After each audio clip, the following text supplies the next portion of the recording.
Coming to you straight from the Rio Grande and beyond. Broadcasting to the four corners of the globe. So grab your seat, your coffee, or your sundowner. Okay, everybody, here we go. On point, as always. This is Gloves Off. Gloves Off. So when I was working on Selena, the series for Netflix, to play the role of Abraham Quintanilla, I put on a specific amount of weight, which I was fine doing, but also realizing it could be difficult to get that weight off. I got back into my physical regimen with James Leja, but I was still having trouble with just those last amounts. And that's when I got to meet Arturo from Laredo Medical Weight Loss Clinic. And just the products that he gave me kind of put me over the edge. I feel great about myself.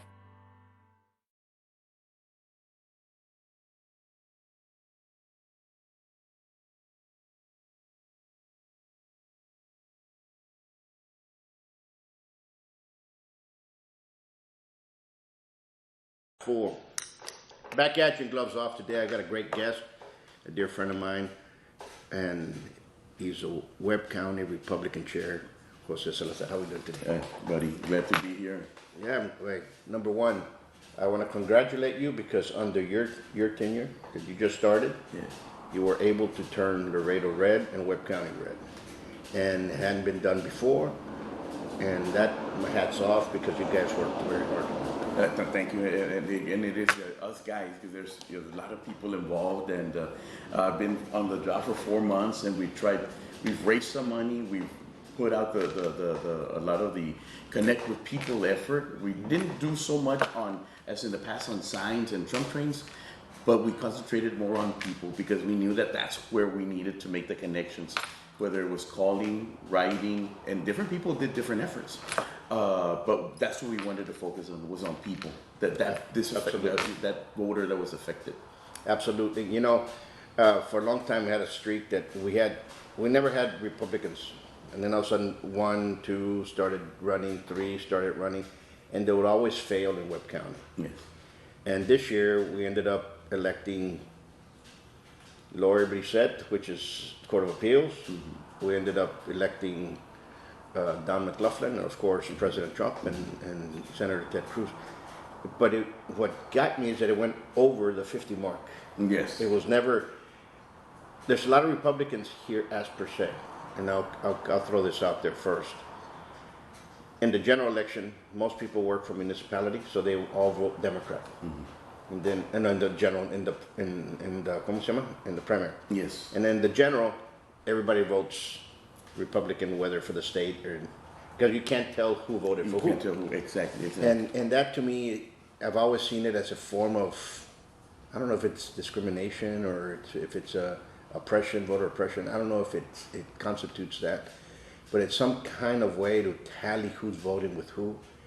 And if you vote Republican and you work in some of these departments, they might blackball you.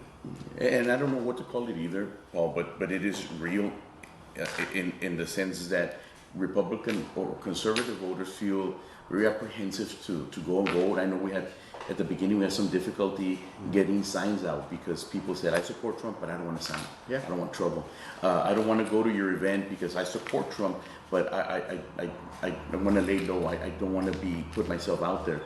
But then thankfully, towards as the election was just around the corner, we got a flood of people helping us. A lot of people, how can I help? What can I do? Please count me in. And I think people felt that this was the urgency. And I think we capitalized on that, on the urgency. We spoke to a lot of people, and the consensus was that the economy was not great, that things were better under Trump than they were under Biden-Harris. And I think that we started to see that. We started to see the energy. We started to see people coming out. We started to see excitement. And did I expect the win by Trump? No, I didn't. I knew we were going to improve, but my philosophy is always to feel like I'm behind, and we got to catch up. No matter what. That's how that's just my mindset. Absolutely. You always look at your adversary that he's better than you, so you have to train more. You always have to do that. That's absolutely. You know, I see a lot of things, like you say, a lot of people were afraid. Mm-hmm. I've seen that for years here, yes. Especially politically. even in the Democrat side, oh, I'm supporting you, but I can't put a sign out there because the other person's going to come after me. And you see that throughout. Laredo's very much that way. What I've seen in the last year, months, is political oppression, or political obstruction, a better word of it, not political oppression, political obstruction. And what do I mean by that is people that are conservative, people that are Republican, try to open up a business. They go to planning and zoning. They're giving a different view on how you can open, if you can or not. They'll hinder you for you not to open. That happened to me. That happened to a candidate that was Republican that was opening up a headquarters here. And they told him that yes, he could. Then all of a sudden, they sent him planning and zoning. They said, no, you have to do planning and zoning. You have to go in front of the committee. And the next meeting's going to be October 28th. He said, well, that's the election's already over. There goes the election. You know, and he was looking for this back in March, and when they told him he could. And I think that happens more and more. I don't think it's the city council, but I think it's the environment that's inside the city. I don't know if you get what I'm saying. Well, look, we were. Let me use the Trump train that we had at the very beginning in August.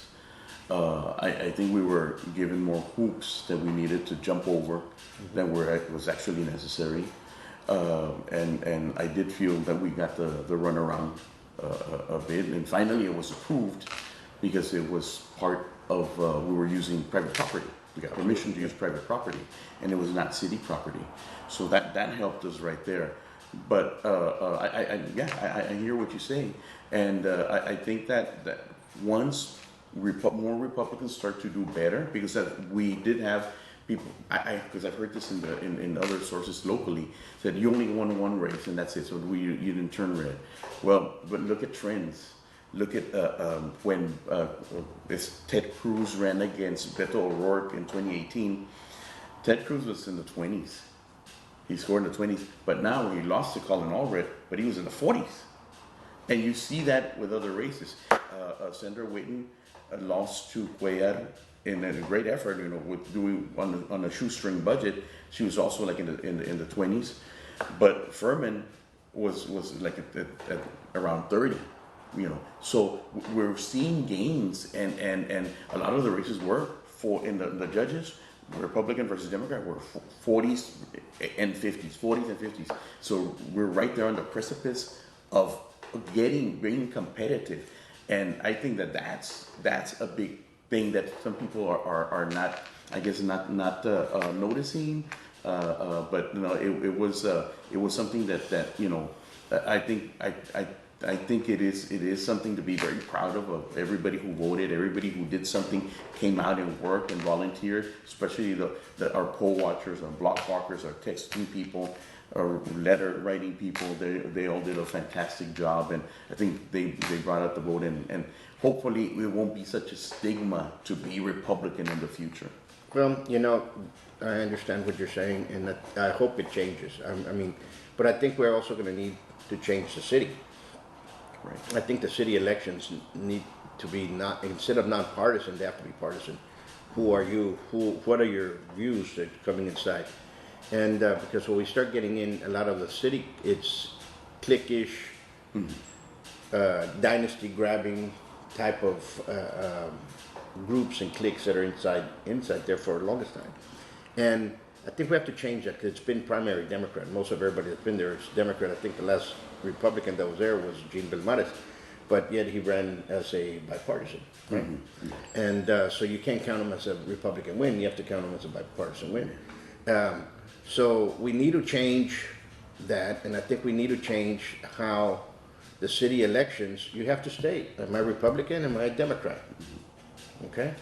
And I think that will change the overview of the employees, that they have to vote Democrat in order for them to not be blackballed. I think that's what's happening. And I think also not only there, the county and all the municipalities over here. For city, in particular city council, I don't think they should even have a salary. maybe a very small salary, because you're doing it because you care for your city. You're not doing it to get another job. You're not doing it to get the perks. You're not doing it to get a pension. It shouldn't have to be like that. I think that has messed up everything, because now we have people whose goal it is to not only get that but give themselves raises. And I was surprised that the incumbents won, and in one case won handily, after so much dissatisfaction with the way things are going. And I know that some candidates are opposed the raises, but it's just, I think it's something that has to go. If we're going to pay so much money to city council, we're getting people who are looking after the money, not looking to do good for the city. Yeah, I understand what you're saying, and you know, number one, congratulations to all the candidates that ran, and congratulations to everybody that ran a clean race, because that's something to be proud of. But what you're saying, back to what you're saying is, I agree. I think the salaries back in when I moved back here in 2000, I think they were like $6,000, and I think that's more than fair enough to pay, especially when you have, I don't know, I haven't been across to Mexico side. When we say across here in Laredo, we say, you know, Nuevo Laredo, Mexico. I haven't gone back and forth. I don't know how much a bridge is going and coming. Do you know? It's been a while. But I don't know if it's $2, $3, $5, $10. I have no idea. But let's say it's $5 coming across. The revenue that they say that they make, it's a lot of money. Yes. And you don't see that money placed anywhere in the city. We have pipes that are being broken. I understand old repairs that we have to do, like piping and roads. That maintenance has to be. It hasn't. You don't see it. And then you start having a lot of issues with, like, the water, number one. I think the water issue is going to bust right now in a little bit. I think they just kind of suppressed it, in my opinion. I think they suppressed it just for the incumbents to win. And unfortunately, I think that's what they did. But and people might say, no, you might be wrong, but that's my opinion. I think the water issue is gonna boom. You know, they had over 200 illegal connections. There's only one way that's happening. Somebody's doing something, I hate to say this, nefarious. Maybe an inspector, maybe somebody looking the other way. Some looking the other way. Something's going on there. That over 200. I don't believe homeowners are going to be connecting there in front of everybody. I think it's something's off there. Mm-hmm. I know that we have problems with the building inspectors. I've seen it firsthand. In fact, I complained against one of them, and I've seen it. And when you talk about that individual, when I talk to people that work in that field, they say that person's been a problem for years and still working there. You know, they intimidate contractors, or they intimidate electricians, or people that deal with it, and they go in there in that intimidation. You never know what they're doing. You know what I'm saying? Yeah, and the city has, you know, plans. We're going to follow this plan. We're going to have this 5-year plan, or we have this, you know, project that we're working on. And I think one of the problems that happens is that people don't read what's in there or ignore what's in there, and therefore they keep reinventing the wheel. You know, you get a new city council, they reinvent the wheel, and then you have these projects of everybody naming things after themselves. Yeah. And money going into, sometimes, you know, we want a new park, we want to expand, we want to add this to this park, add that to that park. But what people don't take into account, because then your name goes in there, your little plaque, I built this is what I built. But then you have to maintain it. And there's been projects by the cities that have not gone very well and has cost thousands of dollars, tens of thousands of dollars. And I think that's one of the problems that we have here in Laredo. It's people building their own monuments to themselves. That's at the taxpayer's expense. Yeah, I can agree with that. I think the park issue is we have way too many parks. I think to stop, and you have a lot. Because then you have to maintain them, And do we have the cost and the personnel?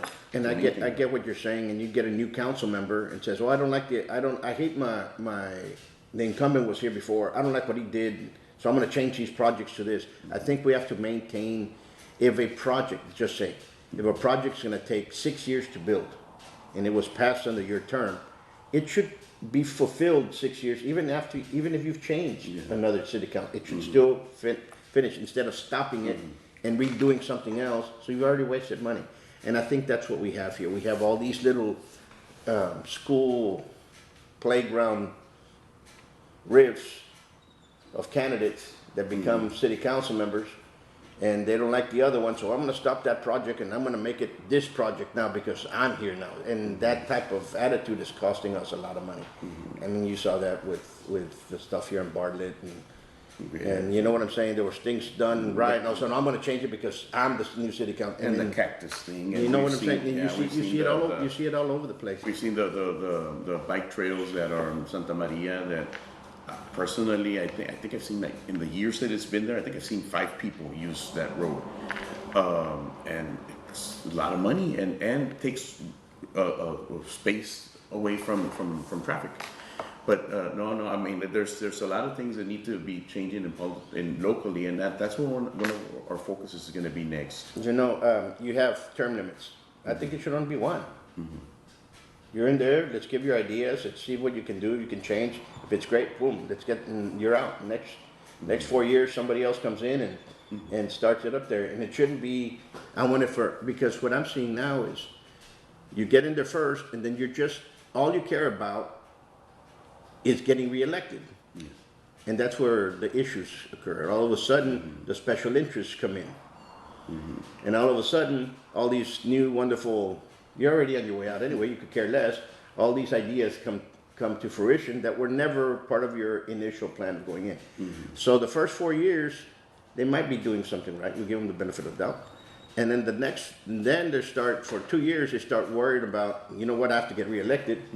So the special interests come in, you know, unless they're gonna do something like sport a jacket, like NASCAR with all the sponsors.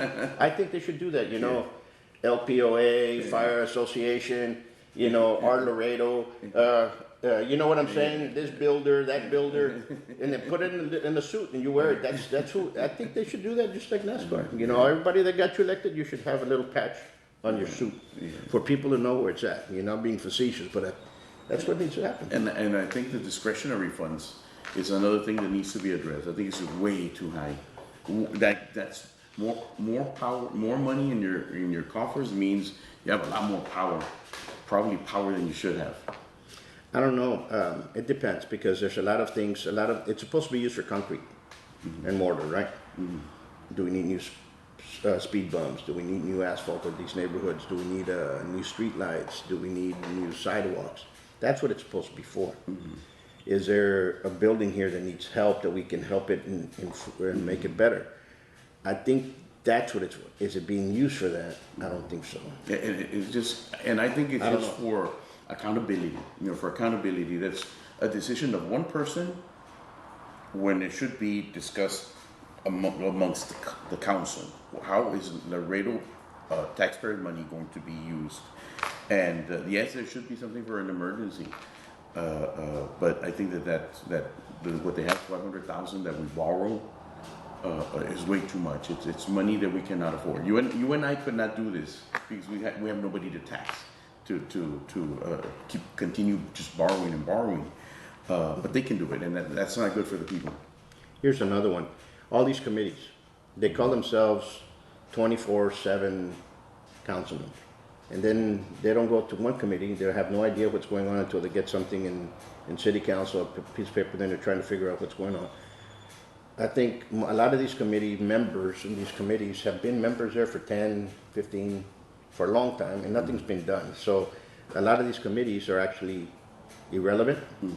A lot of these committees really don't do anything.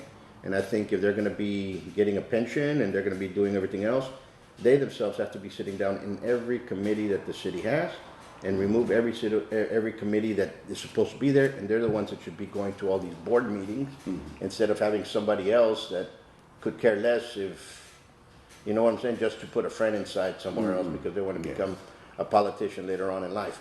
And I think we should remove that.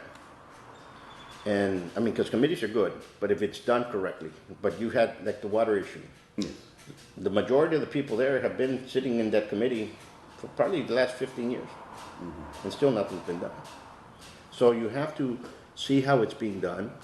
You have to see what it's for, and if you're going to call yourself a full-time city council person, you have to go in there and meet every single department meeting, and you should be there because you're representing your district instead of, okay, I'm going to get a note at the end. My committee said, yay, this is good.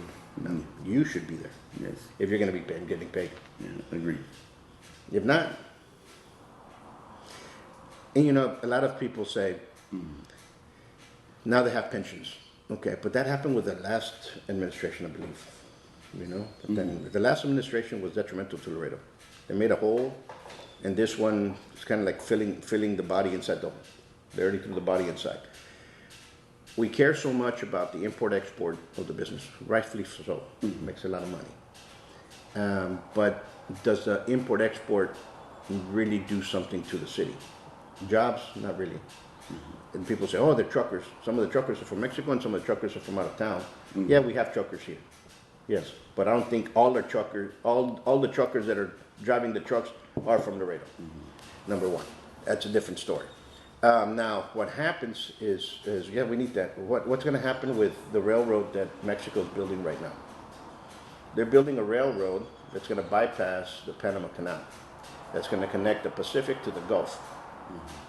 Some people say it's a 3-lane on one side going, 3-lane on the one side coming. Some say it's 5, 4. Different numbers have come up, but they're building a massive railroad structure that's going to connect the Pacific to the Gulf. I guarantee you when that happens, everything that comes from the Pacific, China and everything else, they're not going to be coming through here. They're going to be going straight out of there. And probably one of the other ports like Brownsville, Corpus Christi, Galveston, New Orleans, etc., they're going to boom. Yes. So the trucking and the infrastructure here is going to go low because everything's going to go that way. So what are we going to do about that? That's a good question because this has been an issue for years. And I think that look at the problems that we have with just the water boil thing. How can we attract businesses here? How can we tell somebody to relocate and bring their people here to Laredo when you can't even drink the water? And yet there they are giving themselves raises, and that's just it sets a lot of, I remember some years back that, you're saying things about the cartel violence and Republicans are killing businesses because of, isn't this killing businesses too? That the most basic thing to have a drink of water is something you cannot do in Laredo at times. You cannot open the faucet and get a drink of water. You cannot open the faucet and prepare a formula for the baby or something. You brush your teeth. That I think is huge. Let me tell you this. I believe that's true. Okay, I believe what you're saying is you're on point there. What I'm also saying is they talk about the cartel violence. Human trafficking is big here. They're using our teenagers to become coyotes to pass illegals over the checkpoint because they know that most kids, especially women, there's no room in the jails and they usually get thrown out. That is a known fact. But they continue using them. We have a huge problem with human trafficking here in Laredo that everybody kind of turns their head the other way. And it's alive and kicking here. Do we have violence? People say, it's really a safe city, and we've protected a safe city. Are the numbers correct? I don't think so. No. I mean, every weekend you have fights in every bar that comes out there, and they're all over YouTube, and they're all over TikTok, and they're all over Instagram, and just in bars downtown. Complaints downtown about all about the bars and the problems that happen and people say, they're going to go to bars, they're going to get fight. Granted, you have security for that, you have issues for that. I worked there when I was younger. I mean, and you have to understand that, it's going to happen. Yeah, you're when there's alcohol, there's flare-ups and liquid courage takes place, and that is a problem. And we understand that. but there's a lot of drive-bys. There's a lot of stuff here that gets suppressed. We need to all be in the up and up, because we're not. And we need to show the true numbers. I question them. Yes. I question them. I'm not saying that There was a report that's saying correcting some of the. I don't think they're right. You know, we had it manipulated just earlier this month nationally. Why can't they manipulate it here? I mean, there's questionable. Have we lost faith in the city government? Yes, I have. It's a dysfunctional city government. I've lost people. You know, I have. I'm the first person who'll tell you this government's a dysfunctional government. I was working with a friend of mine. It was just volunteer. He said, "Hey, there's a cascade at Zacate Creek," and he said, "There's a bunch of junk in there, and I'm kind of cleaning it up. Do you want to join me?" I said, "Sure." So we went and we just started bagging stuff and pulling things in and putting them in trash cans and just throwing them. And I think the city was going to come pick them up, or some other organization was going to come pick them up. While we were there, broad daylight, you see a small group of illegals running, and they're all in their early 20s, mostly males, just one female, and they run across, and then not even 10 minutes, the guy, the coyote, runs back. Didn't take but 2 minutes to just disappear back across into the water and cross back into Mexico. That was a group of about eight illegals, I think. But the biggest smugglers is really the federal government, because they put them in buses and they bus them all day long. They bus them everywhere. They bus them to battleground states. They bus them. So those are your worst smugglers. It's the federal government. You know, not so long ago, there was a video of Father Magnible Park that was on social media. They sent it to me. And you had about between 20 and 30 running across the park, kids playing in the playground, everything else. That's a neighborhood. Yes. Where did they go? Who picked them up? Did they go into a house? Were they stashed somewhere else? What happened? Oh, you know what I'm saying? Yeah, I've known of stash houses near the police near that area. That's where I live, the Manchester area. The police weren't there. Border Patrol weren't there. The drones that they want to place weren't there. You know, so things have to be changed. And number one, security. We're lacking security here. If you call the police to come over for an investigation, if you're a female, they'll take about 10 minutes to get here, and you'll get 4 or 5 police officers. But if you're a male and you call it something's happening there at your place, it takes anywhere between half an hour to 2.5 hours to get there. And one guy's going to get there, and then he's going to start mouthing you off that, oh, well, you know, this happened here, and this is not important. Listen, we have a problem. We have a problem. When you call and it takes the response time, because it's not an important call. Okay, 2.5, 3 hours? Things can happen. Okay, so they lacked in continuation of the police here. They lacked in the continuation of the investigation of people that are being stopped. They have a preference. They won't do something. That's why we have problems that we have. It really, like I said, the best way to describe Laredo right now is dysfunctional government. And instead of having people bickering about each other inside city council, they have to start sitting down. Because this is the way I look at it. I look at it as a tier system. You have city council, with the mayor included. Then you have the city manager. Then you have legal and secretary, like in a little tier over here on the side. Then you have all the directors of all the departments. Then you have the employees. And in between there you have your assistants and your wannabes, whatever, in between that. The communication from the city to the employees is not there. The city wants to go right, and the employees are going counterclockwise left. Understand what I'm saying? They want to produce more businesses. Planning and zoning and everybody else is harboring, and they're using their feelings or what have you, and they're stopping the business growth. But then you tell the city council, hey, this is happening. Then you get, like, don't micromanage. Well, then there's something wrong. Where's the they talk about this vision. Where if your vision is that way, and these guys are cross-eyed and going that way, it's not the same vision. You know what I'm saying?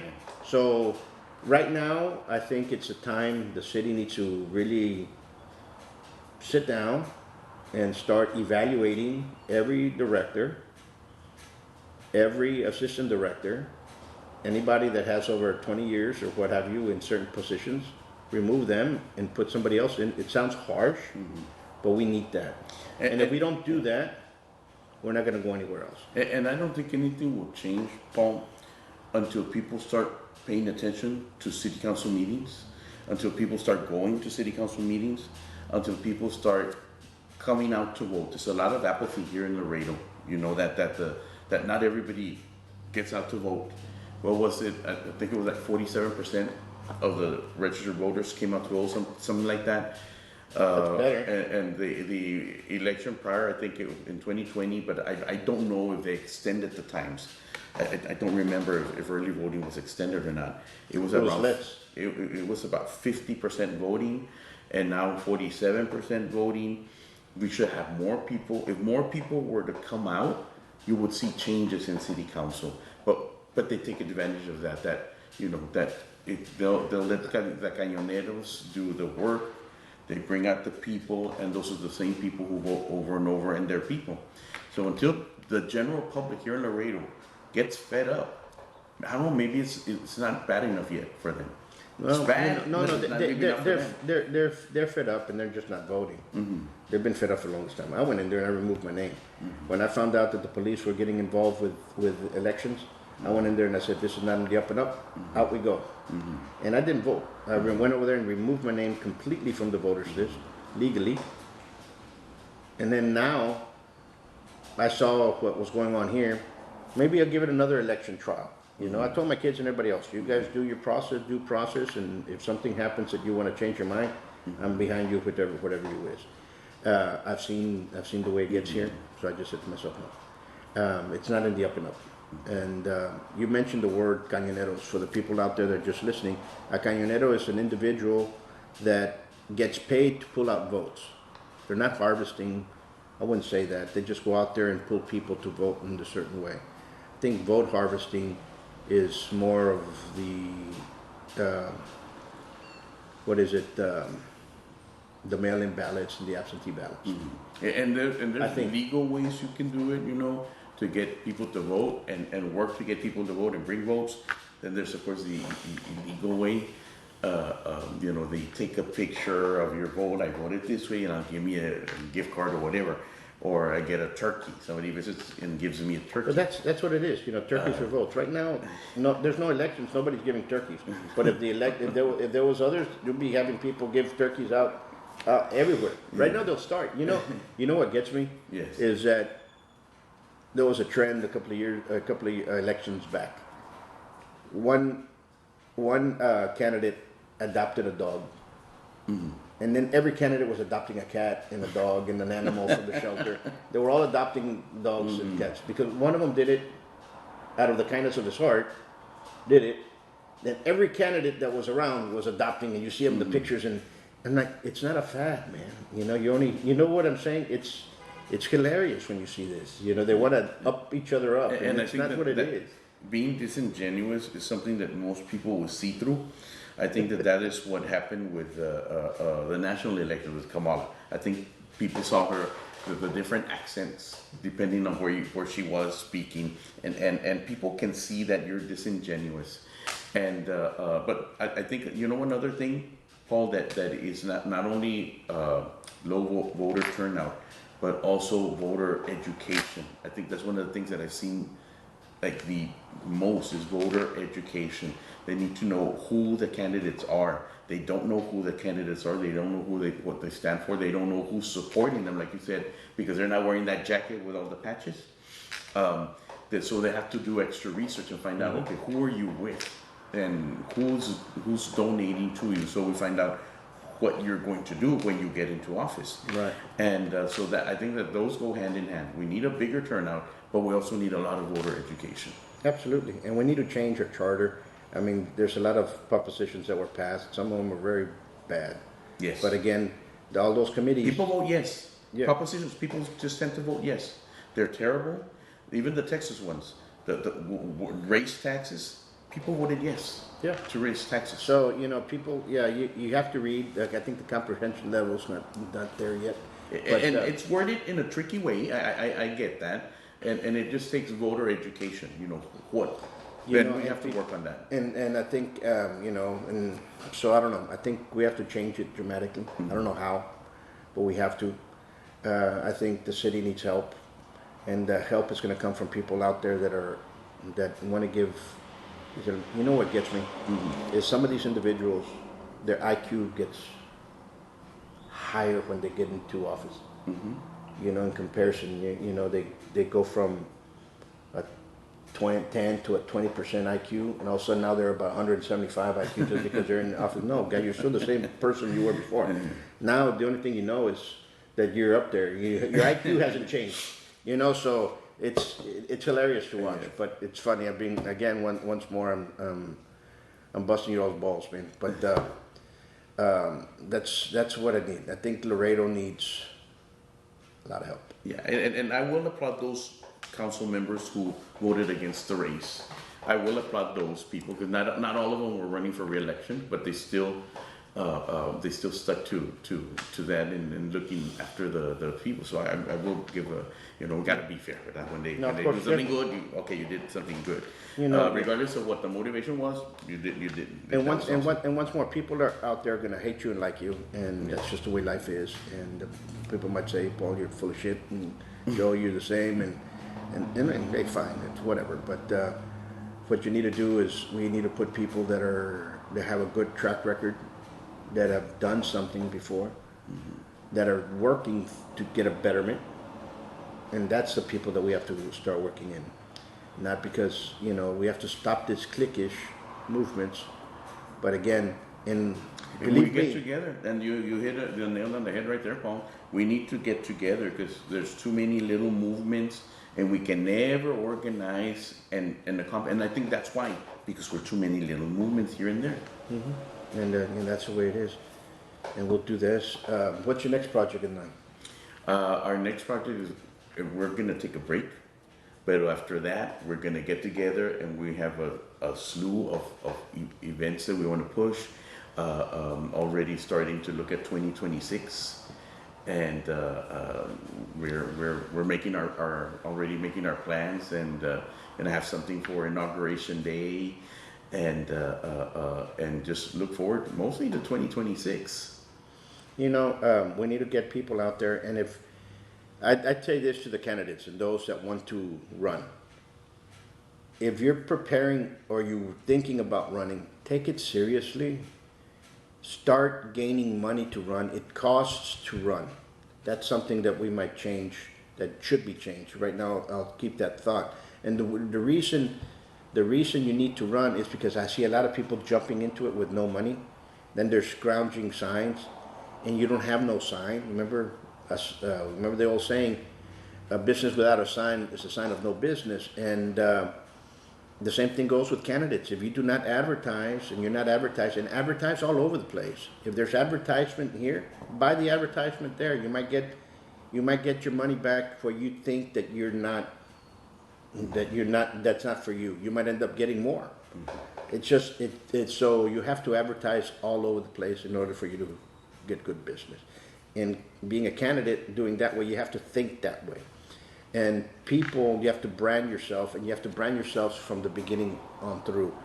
And because believe me, the camioneros are going to ask you money. The sign people are going to ask you money. Remember, it's a livelihood for these people. The newspaper is going to ask you for money. TV is going to ask you for money. Billboards are going to ask you for money. And I've seen a lot of people use billboards now. And those that use billboards really got the name us out, and there's a lot of campaigns that work slowly on that. Social media, okay, maybe on YouTube, videos.